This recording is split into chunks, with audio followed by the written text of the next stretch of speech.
Welcome to Resolutions, the official podcast of the American Bar Association section of dispute resolution. Every episode is a journey into the heart of conflict resolution, guided by our diverse community of experts.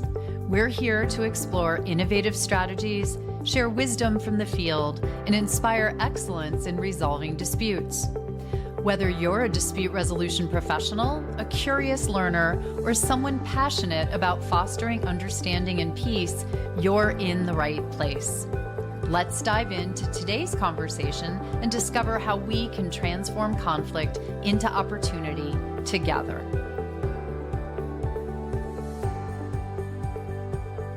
I'm your host, Gothelf. This week I'm sitting with Maritime attorney and American Arbitration Association panelist LeRoy Lambert to discuss ADR in the aftermath of the Baltimore Bridge Collapse.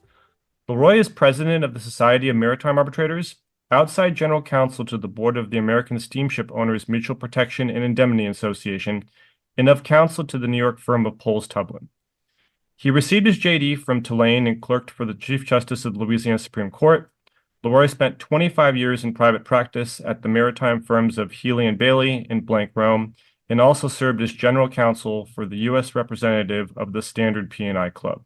He is a Proctor member of the Maritime Law Association and served on its board of directors from 2015 to 2018, and is a member of the American Arbitration Association Commercial Panel, the Houston Maritime Arbitrators Association, and the German Maritime Arbitration Association. LeRoy is co-author of Voyage Charters, the leading treatise in the field of maritime law. Okay, folks, just like I've done in previous podcasts, going to give this disclaimer. Before we start, I wanted to give a quick disclaimer that we are not giving any legal advice, and LeRoy will not be discussing anything beyond what has already been made public by various news agencies. Welcome, LeRoy. Thank you, Aaron, and thank you for the AAA and the ABA for giving me this opportunity. I look forward to a great conversation and discussion of these issues. Fantastic. All right, so this horrible tragedy happened last week. A lot of folks saw it on the news and had lots of questions. People are already saying it's going to create many, many years of work for attorneys, as well as probably mediators and arbitrators and folks in the ADR profession, which are the folks that are primarily listening to this podcast. I learned a lot about the case just kind of reading through some of the various news agencies and how it's kind of a very specialized area of insurance. So the first thing I wanted to start with is, what is a P&I club and how will that situation apply here? Yes, great. Thanks, Aaron. My own disclaimer is I don't intend to give any views, but to the extent I end up giving a view on something, it's my own. It's not for any organization that I represent. Absolutely. The P&I is protection and indemnity, and you've got to take yourself back into a world where there were no commercial insurance companies. Shipping predates all of that. And at some point, ship owners, when they realized the risks that they were taking and sending a ship with cargo on board under the supervision and care and direction of a master, it could be wiped out, and it would be months before they even heard about it. So over time, and thanks to other developments, which are happening in something called the Lloyd's of London, ship owners began to band together as a mutual insurance company to share the risks that they were all subject to in going about the business of operating ship and international commerce. And these were early on, of course, predominantly in England, and still the marine insurance hub. But so the first thing to remember is these are the owners of these P&I clubs, and they banded together, and that's why they are called clubs. Like you would say, okay, we're going to play tennis, or we're going to form a golf club, or whatever. So they banded together to spread risk, essentially, right? To spread risk. How is this different than just, like I said, I might be using the wrong terms here. Is this different than typical reinsurance, or are there reinsurers that insure the folks in the P&I club, the primary insurers?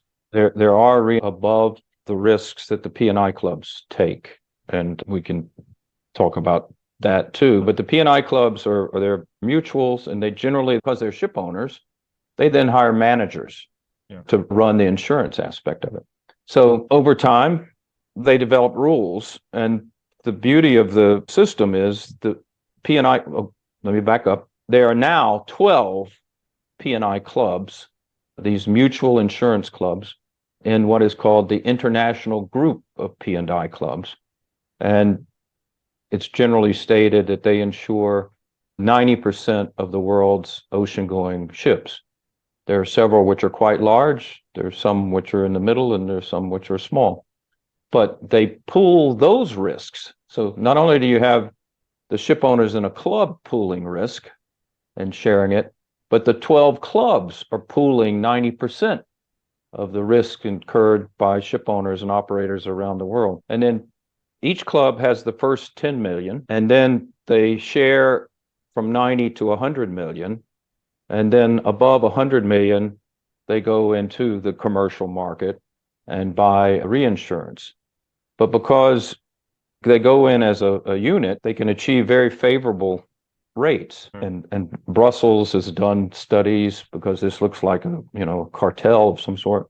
But every study they've done, every 10 years or so, they conclude that the ultimate consumer of the goods that are shipped around the world, much less the ship owners, couldn't get a better deal if this was done on a for-profit basis. It's an amazing system, and it's worked well, and it's a credit to all the people involved. Above 100 million, then they buy an additional 2.1. It's actually more than that. For a casualty such as this, right, they purchased reinsurance up to $3 billion is available for such an incident. Okay. Well, I guess that's some of the estimates that have come in, and that it's going to be somewhat in that range for the total damages. Now, I'm gonna ask something that's very basic here. I live in the San Francisco Bay Area. I'm blessed to drive over the Golden Gate Bridge in the morning to commute to work and all that. And I like to look out the window and see all the big cargo ships going back and forth into the bay and leaving the bay. Do shipping companies typically own the vessels that the cargo containers sit on? Because I've noticed on a lot of these boats, the name on the actual vessel, the company name on the vessel, is very different than the name on the containers. Actually, there's 2 points, two questions. There's a variety of ways to do it. Let's talk about the container ships. I'm not talking about crude oil carriers or container ships like the ship that obviously hit the bridge of Baltimore. So you have, at a certain level, you have very passive owners. These are people who banks or private equity or collections of wealthy people have put together because of, say, tax advantages for having a ship in their given jurisdiction, whether it's Japan, Greece, wherever. And so, but they're not really interested in running or operating a ship. Right. That's at one extreme. And so they charter that ship, they finance it, and it gets built, but they charter it out. And the charter is like lease. If you're used to real estate, think of charters. They charter it out to someone else to operate it, and who will then pay them money in return for the opportunity for them to make money using the ship. And the charter form is like the typical triple net lease in real estate. That's where the passive owner just says, it's all yours, you pay me a modest amount, that satisfies me, but you take on all the risk. That's likely not what's happening here, although it may be. The more typical arrangement is a ship owner enters into a charter party with somebody who says, I can make money using the ship because I know where the cargoes are, I know the ports, and that's called a time charter. You'll do it for a year, 2 years, 3 years, 5 years. And in that case, sort of like the old dating myself TV show Paladin, Have Gun Will Travel, the time charterer, the owner says, here, you pay for the fuel, you pay for the expenses incurred in the port that you direct the ship to, and I'll provide the crew and insurance and a ship. And we'll carry cargoes, lawful cargoes, wherever you want to go. You just keep paying for the fuel. And my crew will go anywhere you tell it to, or you say it's only going to go here. We don't agree that it will go there. But that's the basic time charter. And that's what most of these container ships are. There's a third form, a voyage charter, which is for a particular voyage between two ports, to simplify. And there the owner takes on all the risk, including the fuel. Okay, so in a situation, like I said, may not be specific to the Baltimore situation, but in situations where the passive owner of the ship has essentially leased the ship out to another operator, is the passive owner primarily indemnified for accidents of this type by that, or are they still on the hook for some incidents? If it's a true bareboat charter, that's where they, under the terms of the charter agreement, they then, all of that responsibility is taken on by the bareboat charterer. Here, what, according to the reports I've read, is the case is somewhat in between, where, and I don't know how involved the owners, Grace Ocean, I think, are as ship owners, but there's another company called Synergy been in the reports, and they're said to be the managers of the ship. And the managers of the ship can cover a range of things, commercial management, in which you're responsible for chartering it out, or crewing and technical maintenance. And that's done for a fee. And typically, those two entities, the owner and the managers, are on one certificate of insurance. Okay. Not always, but so there is a contractual arrangement with indemnities as between those two, but it's, again, I wouldn't expect in this case that to be the case. Now, on the ship, if you look at any container ship, you'll see Maersk, Hyundai, ONE, you'll see containers of every color and logo. Well, let me back up. So sometimes if Maersk or MSC, for example, or ONE, Hapag-Lloyd, if they're operating a ship and they have the right under the time charter to make it appear to the world as a Maersk ship or a ONE ship. So they paint it their colors, they paint the funnel with their logo. This appears to be Dali. They didn't name it the Maersk Dali, which indicates it's just operating in Maersk service, because Maersk, MSC, Hyundai, Hapag-Lloyd, they have these services and they need ships. And so this was a ship, I don't know the length of the time charter, that Maersk took on time charter. And now then Maersk, as the time charterer of the ship, in order to pay the hire, it's called hire, that they pay, it pays up the chain under the time charter, HIRE, it needs cargo. And it has a marketing division, and they go out and find cargoes. So all Walmart or whatever, or whoever it is, will say, okay, I've got 10 boxes, 10 containers to load in Baltimore for Sri Lanka or Japan, wherever the ultimate destination was. And Maersk says, yeah, have them here by a certain day, and we'll put them on the ship. So, and those containers don't have to be Maersk. The customers, the shippers, the people who are shipping the cargo out, not carrying it, shipping it out, they can get a container from anybody. And that, again, depends on a whole web of contractual arrangements. It may be a Maersk container, it may say something else, but it doesn't matter so much to Maersk. But then there are other people, for example, Maersk and the other large operators or time charterers, people have these liner services. They will charter space on a ship or with each other, so that Maersk can book a cargo on a ONE ship.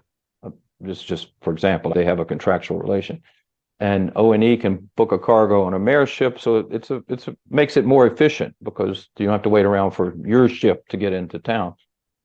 And so that can be done on another type of charter, either by a number of slots. They'll obligate themselves to take, okay, I'm obligated every time your ship calls Baltimore to provide you with X number of containers, or space, which amounts to the same thing. I don't know, but there could well be additional sub-charterers, they're then called, of Maersk.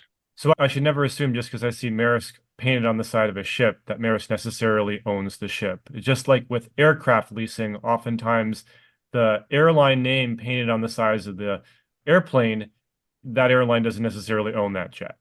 That's a good analogy. And in the container ships, I don't know. There's some, Maersk would own some for sure. MSC would own some. Hyundai would own some, but they cannot operate. I'm not a businessman, but I don't think they could operate these global services with ships just of their own. So they depend on other ships and other ship owners. And there are other ship owners who are quite happy to do that. Yeah, I know how to crew and build and maintain a ship, but I don't have all these contacts, with Walmart or Costco or whoever you need to have contacts with to carry this cargo. But you do, so fine. Here, you pay me a certain amount per month for the ship, and my crew will take it wherever you want it to go. So along the lines of our listening audience, primarily mediators and arbitrators, a lot of them with insurance experience, maybe not necessarily maritime, which I know is highly specialized, but just talking about damages and who potentially could be on the hook for what, just kind of wanted to go down a little list here of things that I've written and just ask your opinion on this. So after we all saw the bridge collapse in such a spectacular way, and then I think within a day or two of this happening, President Biden gets on the news, announces that the federal government will pick up the tab for rebuilding the cost of the bridge and all that. Obviously, it was a federal interstate that was traveling over the bridge, so I assume it's federal government's responsibility to maintain the bridge. Is anybody or any insurers on the hook for the costs of the damage to the bridge? Will the federal government pay to rebuild the bridge and then go after various insurers for some sort of restitution? How does that work? A high level, yes, on those assumptions. But I recently read a report from the American Institute of Marine Underwriters that says the bridge is a Maryland entity, okay, and it itself is insured. And here, I think it's important for everyone to remember there's what we've been talking about so far is third-party insurance. It's the liability insurance you carry on your car, as opposed to collision if you just single-handedly run it off into a ditch. But everybody, this was the interesting issue. If leaving aside the tragic deaths of the 6 workers and the 2 that were injured, and it's just an astonishing piece of fortune that there weren't more personal injuries or deaths. If it had happened during the middle of the day, it would have been far worse, obviously. If state of Maryland has first-party insurance, and the terms of that policy, I don't know what it would look like, but basically it's the insurance like you'd have on your house or whatever. If they have insurance and haven't just put it at the risk of their treasury, then insurance, first off, will pay a sizable chunk of that. Now, I guess Maryland and the federal government have some sort of relationship as far as funding and pre-funding and sorting that all out. But if to the extent that the Maryland is the property owner and does have insurance, then it becomes a dispute between the first party insurer and the third party insurer. Should be a subrogation case. It would be a subrogation case, which I think most of your listeners would be familiar with. So you'd have relatively experienced law firms on both sides. And yes, the numbers have 3 or 6 more zeros than usual behind them, but it's there. Now, arbitration, though, is a creature of contract, right? So would those subrogation cases necessarily go to arbitration, or if there isn't some sort of existing agreement between the first party carrier and the third party carrier, it would not be something that would end up in arbitration necessarily? I think those would be litigation. I mean, it would for example, the owner, I think on Monday filed what's called a limitation of liability action in federal court in Baltimore. And that's basically, in addition to the attempting to limit its liability under the statute and the law, but the real practical procedural purpose, whatever becomes of the limitation action, is to have all claimants present their claims in one court before one judge in one proceeding. It's very analogous. Some of your listeners may be familiar with bankruptcy law. It's analogous to saying, here I am, I'm establishing this fund. So they have put security in court, or are about to, or at least according to the filing, $43 million, I believe it is. And here we think we're entitled to limit our liability to it. The judge will decide to that amount. The judge will decide whether we are or not. But in the meantime, here's security for the claim. You have to come make your claim here. Now, This is such a localized incident, not so bad. I mean, when I was involved in the Costa Concordia, and we had people from all over the world. So we're just trying to deal with all that. But here, it'll all be in federal court. The chief judge took the case, I noticed. He looks like an experienced judge. And in the end, once apart from the workers, and to the extent there is first party insurance among all the claimants, it's going to be a dispute between insurers, in my view. And then the workers themselves, they will be getting, I'm assuming their employer has workers' comp. That's probably state workers' comp. And so they'll be getting benefits relatively soon, based on any compensation scheme I've encountered. And then that compensation carrier for the 6 deaths, it'll be an established sum, will have a lien, though, on any recovery that they would make from the tortfeasor. Among the first party carriers, there's a couple of different damages that I've noticed that, and let's see who would kind of cover what. So you've got damage to the boat, and so the vessel itself has insurance. Hull insurance and the equivalent of collision and auto. We call hull. Right. You're insuring the value of the thing. Yeah. Mm-hmm.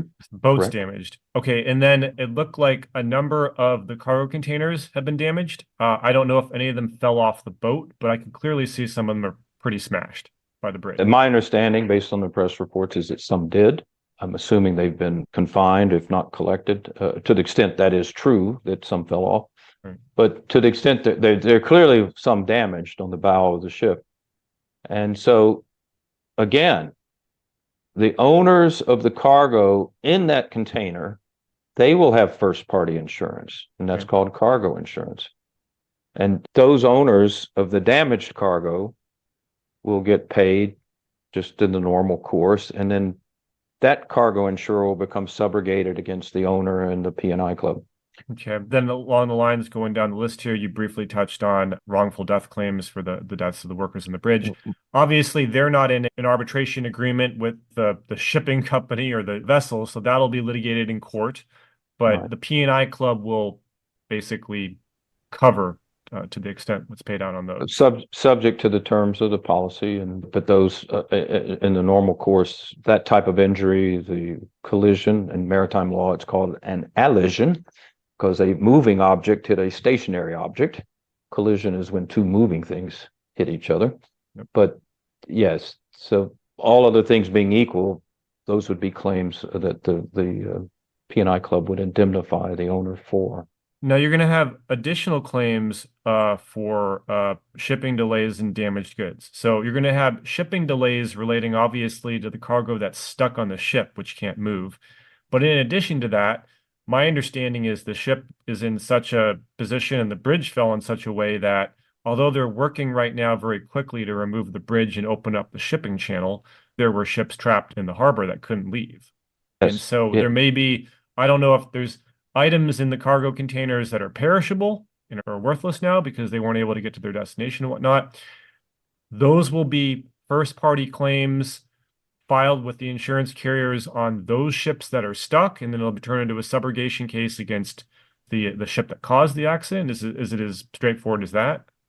I think that's right. I mean, take the simplest one would be a perishable cargo, which is clearly, but I mean, those ships should have electricity. It hasn't been clear to me how much electricity power is on the dolly, but I did read something that there were reefer containers on the dolly. So if they can keep them refrigerated, but at some point the tomatoes or whatever gonna spoil, whatever refrigerated. So yes, let me back up one more thing. Going back to the containers on the ship. The containers themselves are property, and they're not owned, rarely, if ever, be owned by the owner of the cargo in the containers. So that's another insurer that's going to potentially have, at least for the ones that are destroyed or damaged, that insurer will have to pay and then have a subrogated claim as well. So as to the containers on the other ships that are trapped in the harbor, can't get out, they will have contractual arrangements with that ship owner or charterer, like a Maersk or whatever. There'll be a contractual arrangement. Yeah. And typically that's a bill of lading. And depending on whose ship it is and what the bill of lading provides, that will be a contractual dispute as to whether if there's damage, is it the ship owner's fault under that, or the carrier's fault under that contract on that ship in this circumstance, or is it beyond that carrier's control? So that would be the issue there. The other issue is the costs of on carriage, to the extent that they can get them off the ship that's trapped and get them on a truck to get them to another port. That's expensive. Someone's going to have to pay for that. Yeah. Somebody's have to pay for that. But that would arise then under whatever the terms and event and tribunal that's competent to solve that problem. And that could be an arbitration. That could well be an arbitration. And so when you look at all those number of containers, each one of those containers is subject to a contract. So you can just multiply the number of contract. Okay, there may be 10 containers for one contract, but in principle, there's a contract for every one of those containers, just on the dolly. Yep. So look at all the containers on the other ship, and some of them are bulk cargoes. I think some of them are ro-ro. So those will all be, have to be sorted out. What, just relating to the business interruption claims and the closure of the port, we briefly talked about a couple of cases in our conversation last week between us. Does Robbins Dry Dock and Repair Company or Kinsman Transit apply to either of these situations? And if they do, can you just very quickly summarize what those cases were about? Right. The issue is sometimes posed as a cause of action for negligent interference with a contract. In other words, what Robbins Dry Dock says is, and then as it's been interpreted and brought forth over the years, I think it was in the 20s, but it was Justice Holmes, and is that unless you have a proprietary interest in the item that is damaged by a tortfeasor, you cannot recover economic losses. And the idea is, and it's been, scholars and Prosser and Keaton, all these people have tried to and have articulated an explanation. But it comes down to the advantages of bright line rule. Otherwise, the consequences of such an incident as this could extend, the economic consequences could extend just, ad infinitum almost. So traditionally, under Robbins Dry Dock, Kinsman Transit, I believe the Fourth Circuit case, which I found, and just refreshing my recollection on Robbins Dry Dock, is good law, Marine Navigation Sulfur versus Lone Star Industries 1981 case from the Fourth Circuit, where they reaffirmed Robbins Dry Dock. I think Maryland would be in the Fourth Circuit. But yeah, that's the idea that, for example, then the people would say, oh, I have to go 100 miles, whereas used to I just go across the bridge, and that's an additional expense. And some of you should have known, if you're operating a ship that goes under a bridge, that you're going to have all of these. You just couldn't insure that. Right. And so anyway, that's the decision the cases to date, as I understand them, have taken. If pollution were involved, by statute, Congress has said third parties can recover certain economic losses. What about the state of Maryland, in the sense that I heard their legislature is either voting on or has already voted to pass some sort of funding bill to provide lost wage income to port workers that are going to be impacted by this until the port can fully reopen.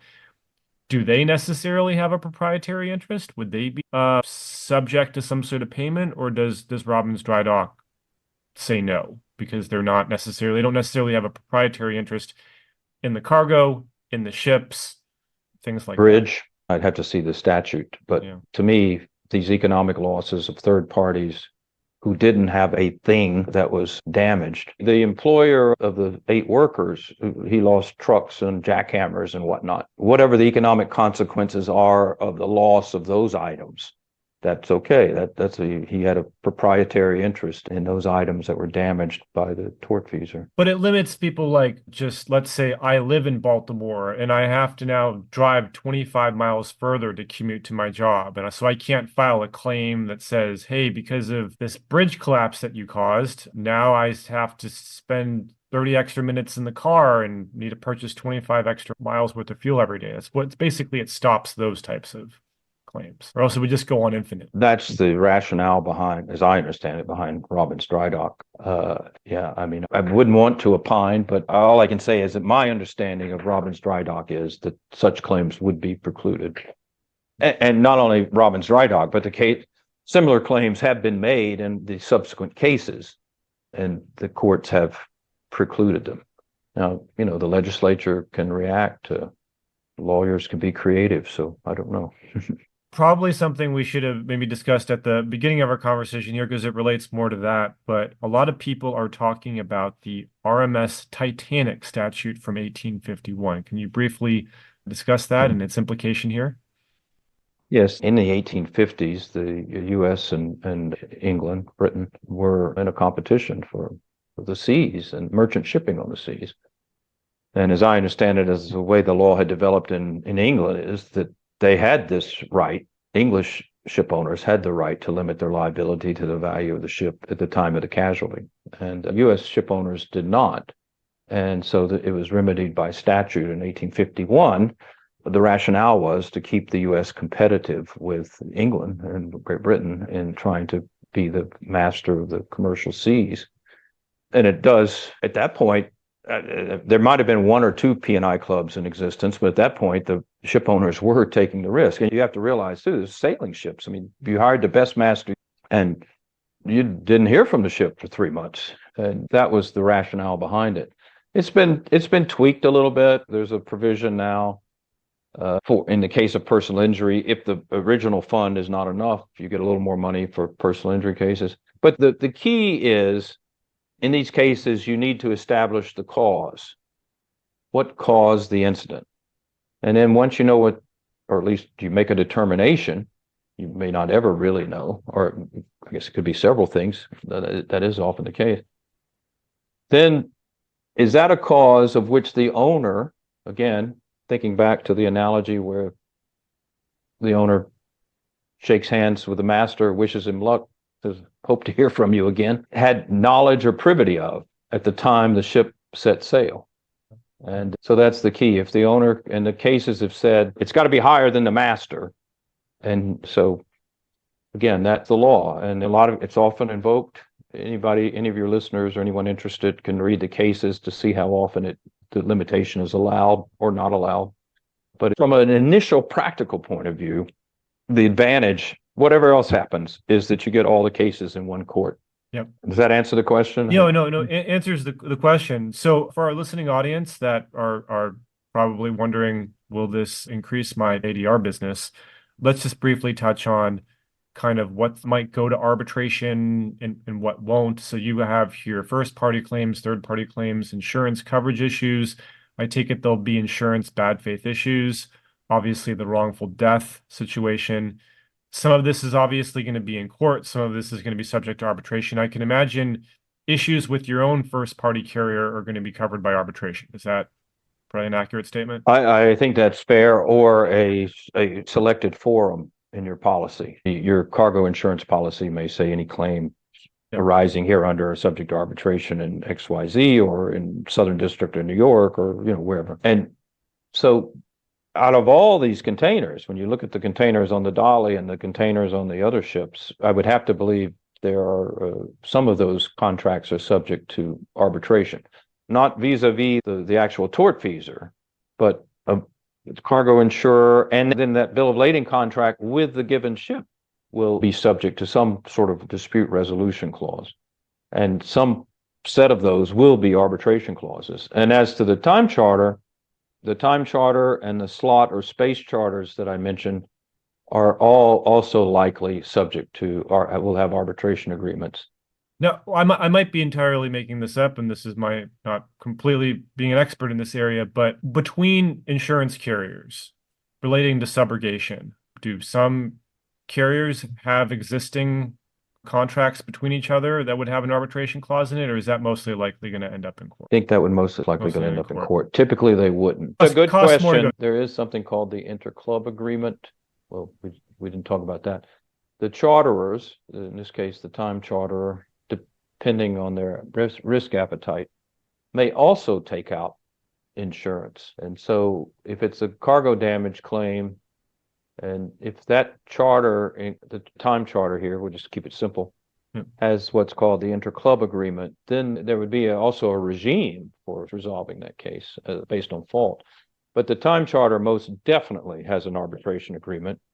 Any space and slot charters have an arbitration agreement.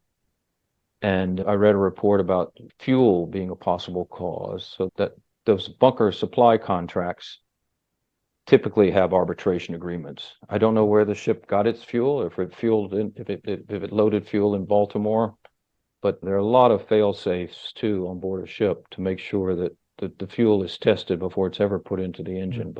But things do happen. No, I've got to ask, because you're a member of a number of arbitration organizations. For items that do go to arbitration, is it typically just the big domestic U.S. providers like AAA and JAMS, or are there highly specialized arbitration associations related to maritime arbitration that are likely to be written into a lot of these arbitration provisions and contracts, so it wouldn't necessarily go to a AAA or a JAMS? I think that's fair. I think the Society of Maritime Arbitrators in New York, especially since much of this cargo was loaded in the U.S., will definitely have some. London, I don't know what the main time charter is, if that's London, or given that the owner was in Singapore, it could be Singapore. I mean, basically, London is the center for maritime arbitrations, just on math. I mean, the numbers of cases, but Singapore and New York are holding their own. And so again, given that this is, I don't know who the time charter is. It's Maersk out of Copenhagen, probably Maersk out of Copenhagen, not a branch office direct with the Singaporean owner. That would be an arbitration. So there may be some sales contracts that are also affected when you start trying to think of all the contracts involved. So every cargo that's in a container, whether it's on a trap ship or on the ship on the dolly, there's an underlying sales contract, and those people are not getting their goods when they thought they were getting. And so the sales contracts are very often subject to AAA arbitration. Then some of the international providers like UNCITRAL or ICC or any of those, potentially, I'm just thinking because shipping is a global commerce business. So you'd imagine a lot of the other international providers would maybe possibly be involved, but you know better than me, so I'm asking you. Yeah, I would be surprised, but I can't rule it out. If any of the main contracts, the contract between the owner and Maersk and any of the slaughter space charters, or any of the bills of lading would be ICC or a trial. Again, some of the sales contracts, depending on the scope and size, the underlying sales contracts might well be ICC for sure. Or AAA, I mean, even more likely. Or I would be surprised if any of the main contracts are outside to London, Singapore, or New York. In order to kind of move the many cases that are going to be filed along for the sake of efficiency, do courts typically order parties to kind of pool things together and try to work out some sort of a global settlement, bring in an outside mediator, try to shave off some of the cases? Because I mean, as you know, people are saying this is going to be held up in court, various parts of this for years, and that's not an efficient way to resolve disputes. We're in the ADR business, and is that something you could see, or is this just going to continue on for a long time with a lot of individual cases? I think we might be surprised that it does not, but I think if I were a betting person, it's going to take time. The numbers are just too big for people to make decisive decisions, if you were, until they have a better understanding of the facts, and just collecting the facts and the expenses, the salvage operation and everything. This is the benefit of the P&I Club, in the sense that if we're talking about $3 billion in total damages that have to be spread among 4 or 5 insurance companies, that's tough, right, for those insurance companies. But if you're saying that's $3 billion potentially spread over 80 different insurance companies, you know, it seems like the blow is a lot less on an individual basis. And some of the above the 100 million, some of the insurers, they're going to have 3 or 4 parts of this thing. It's going to be Chubb or AXA or whatever. But I do think that, I mean, what I've read in my own experience, the insurance industry can handle it. Well, one would hope after 9/11 and hurricanes and whatnot that terminals and businesses that were affected do have business interruption insurance. That's a type of first-party insurance. Yep. And now their insurer may not end up having any subrogation rights, but at least those people will get some comfort and possibly share with their employees to the extent they have a business interruption claim. But going back, I think one of the questions, so 9/11 and Deepwater Horizon, special masters were appointed, I think, in both those cases. Right. And then those claims can be subbed out to mediators, and certainly to mediators. So I think they'll just notionally, there have to be whatever the universe of claims subject to arbitration are, the universe of claims subject to mediation. I mean, the world's just had a lot of claims dumped on it, and they're going to have to be resolved, and mediators can help do that. Well, this has been super fascinating. Before we go, I just want to ask you, and you can probably do a couple plugs for your own organizations. How can mediators and arbitrators learn more about maritime law? What resources would you recommend for them? Well, the SMA, the Organization Society of Maritime Arbitrators, just finished or is maybe finishing Friday. It does an annual course online now, maritime arbitration. It would be a great start. And anybody who's a AAA arbitrator the AAA course after all these years is dealing with the SMA, both in private practice and arbitration. And it's good. There's a lot of similarities. Yep. The SMA arbitrations aren't administered, whereas the AAA arbitrations are. But maritime law, there are seminars. If you want to go back to school, you go to my alma mater, Tulane Law School, and get an LLM. Professor Davies would be happy to see you. Tulane just finished up Admiralty Law Institute, 2.5 days of people speaking from various jurisdictions. So the opportunities are there. I pay attention to Tulane Admiralty Law. If you're a lawyer and you're not a member of the Maritime Law Association of the U.S., I would recommend that because we have a arbitration and ADR committee of the MLA. Yep. So that would be an excellent opportunity to join and network because that committee is all lawyers and people handling claims and arbitrating. Well, fantastic. Thank you so much, LeRoy, for joining me for the hour and discussing all the intricacies of this very complicated case. Maritime law is very fascinating and very vast, and I appreciate your time today. Well, thank you, and thank you, the AAA and the ABA. Thank you for joining us on Resolutions. Today's episode has illuminated the powerful impact of effective dispute resolution and showcased the incredible individuals who dedicate themselves to this important work. Our mission is to explore the diverse world of dispute resolution, and we hope we've inspired you to engage with conflict and collaboration in new ways. If you're not yet a member of the ABA section of dispute resolution, we invite you to join our community of professionals making a difference. Your involvement can help us build a more harmonious society together. And if you found value in our conversations, please consider leaving us a review and a 5-star rating wherever you listen to podcasts. Your feedback helps us reach more people and continue our journey towards excellence in dispute resolution. Until next time, keep solving problems, building bridges, and creating positive changes in your communities.